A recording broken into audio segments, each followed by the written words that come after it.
problemele se rezolvă la espresor. Ești un pic mai hipster de felul tău și atunci... Ciao Andrei, bine ai venit la bord. Salut, bine te-am găsit! Spune-mi, te rog, care e opinia ta controversată din industria... Ce industrie?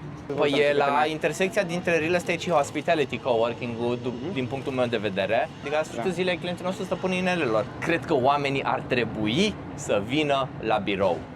Înapoi la lucru. Gata, pandemia.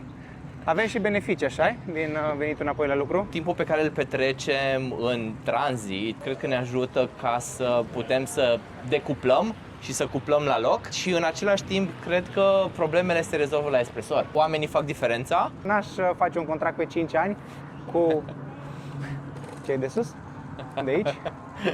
Ce soluție am? Păi na, ai varianta clasică în care toată lumea lucrează din cafenele, doar că în cafenele întrebarea este ce faci cu laptopul când ai nevoie să mergi la baie. Și atunci ai varianta care îți oferă intersecția asta de flexibilitate cu spațiu de lucru și cu toate facilitățile la îndemână, plug and play. Și aici ai zona de coworking. E un set de servicii pe care tu poți să-l accesezi pe zi, săptămână sau lună pentru tine și sau echipa ta. Sala de conferință când ai clienți și ziceai ceva de cafea. În ordinea priorităților trebuie să ai o cafea bună.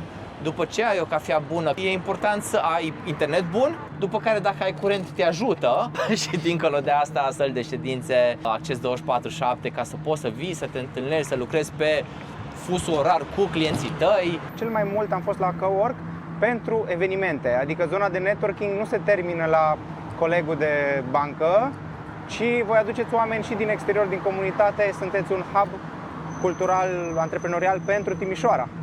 Recensământul pe 2025 zice că am organizat și s-au găzduit undeva la 170 de evenimente.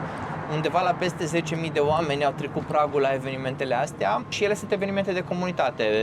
Marea lor majoritate au fost evenimente gratuite, au fost menite ca oamenii să învețe unii de la alții, să poată să-și împărtășească din cunoștințe. Ce colegi de birou pot să mă aștept să găsesc într-un cowork?